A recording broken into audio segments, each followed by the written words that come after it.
Everyone loved him and thought he was the best rock and roll singer ever. He could not be stopped or touched.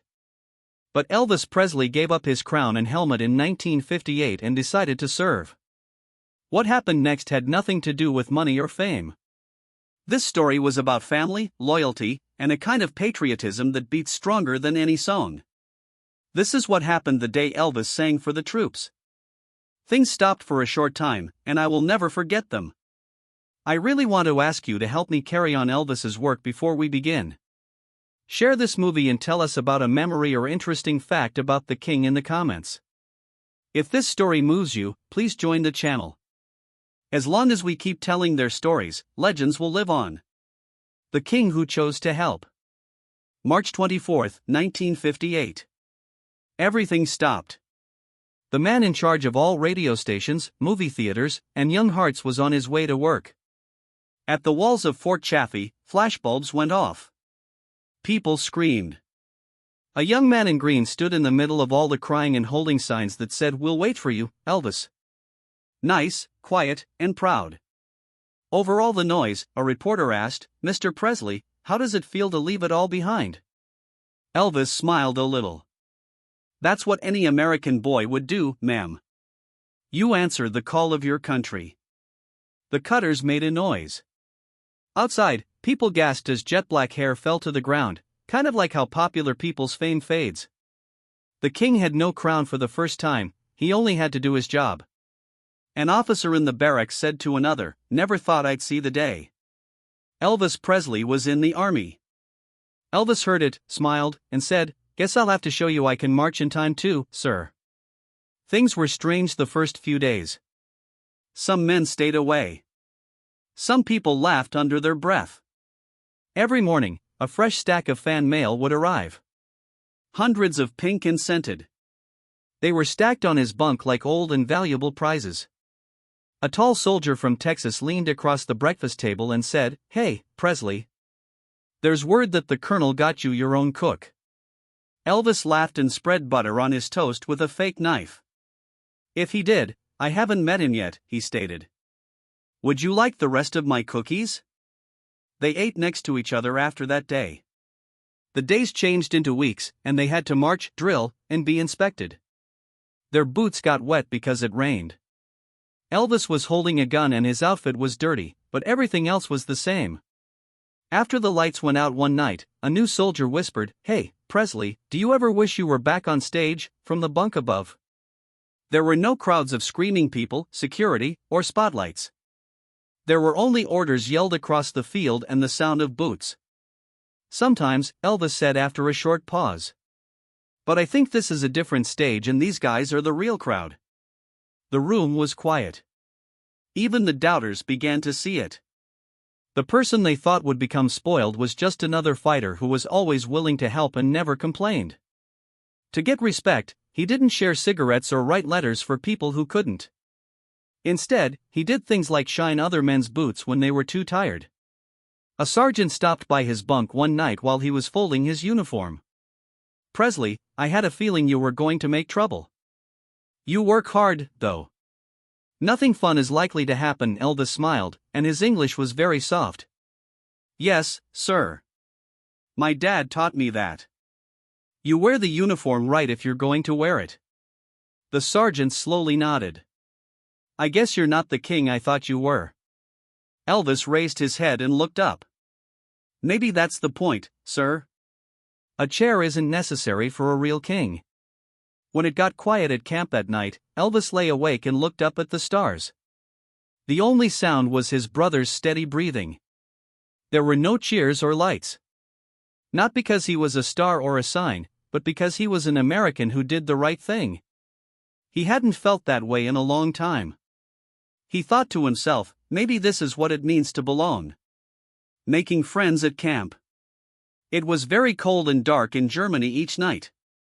There was snow on the windows of the cave, and the air smelled like steel, coffee, and missing home.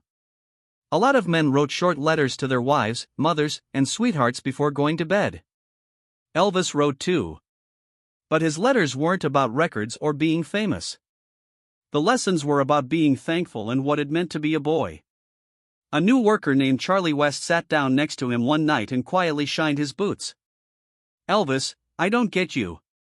You're the king of rock and roll, but you're here scrubbing mud with us," he finally said. Elvis smiled, and his eyes were soft but strong. "Charlie, mud doesn't care who you are, and I'm not the king here." There was a line all the way through the barracks. By the following week, even people who didn't believe in him were politely calling him Presley. It's not how fans said it, it's how fighters say it after they trust someone. The men got together in the mess hall one Sunday after drills. In the corner, a small radio was playing soft music. One of Elvis's own songs. For a short second, the room was quiet. Someone laughed in a strange way. "Before you go, you're being watched." Elvis turned down the music, and his cheeks turned red. "Listen to something else. I'd rather just stay here and enjoy the peace." Outside, it snowed more that night, and the heater's hum filled the room. While some troops sat around him, he took out a small, broken-down guitar from his locker. "Y'all mind if I try something old?" They said yes. The first sound was very soft and shaky, almost holy. His song was Peace in the Valley. Not too loud, but sincere. The sound filled the room like a good memory. Men who hadn't prayed in years shut their eyes. A tear was wiped away. In a whisper, someone else said, "Feels like home again." After the song was over, no one spoke. Outside, the only sounds were the squeaking of bunks and the barking of a guard dog far away. Elvis smiled softly and played one last note. It seems like music is the only thing that can stand and bow at the same time sometimes. After a few days of training, an officer came up to him. "Elvis, last night. You helped me remember why I came here. My little girl loves that song a lot. Do you know what that means to people like us?" He knew Elvis had his hand on him. "Man, maybe we're all just trying to calm down. Even this way." After that, the barracks were more than just a place to get orders and do drills. Not because of their rank, but because of the beat, they became family. Elvis used his name to never skip a job. He helped men write letters and told jokes when he felt down. When an officer tried to give Elvis less work, Elvis shook his head. Silently, the sergeant said, "Sir, if I don't carry the same weight, I don't belong here."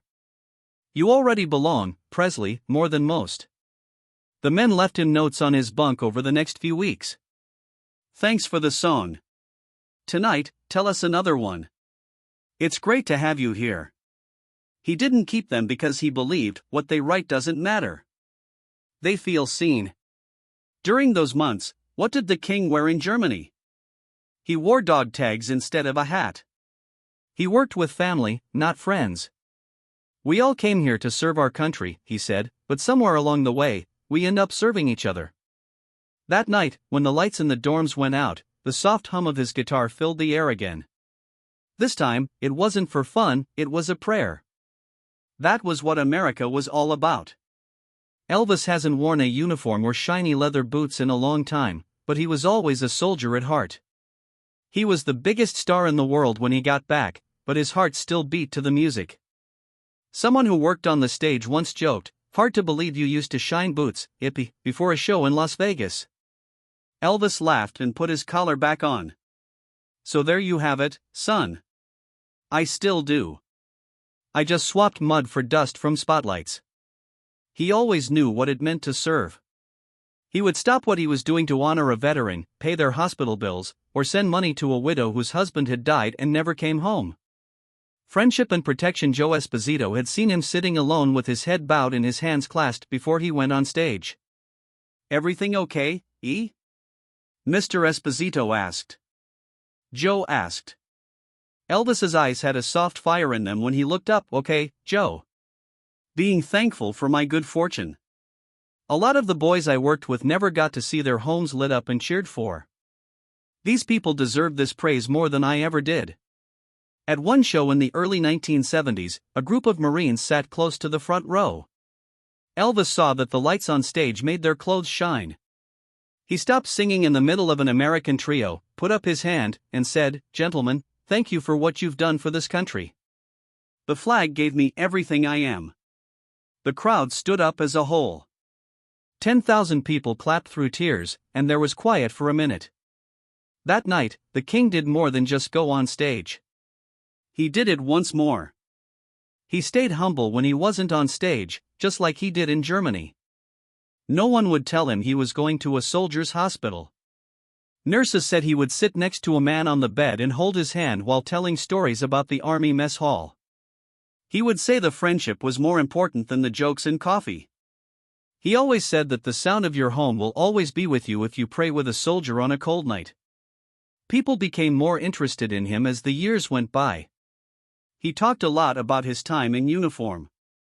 He told them, "The army taught me that it's okay to be proud of your country without being loud. It does the right thing and stays steady when no one is around.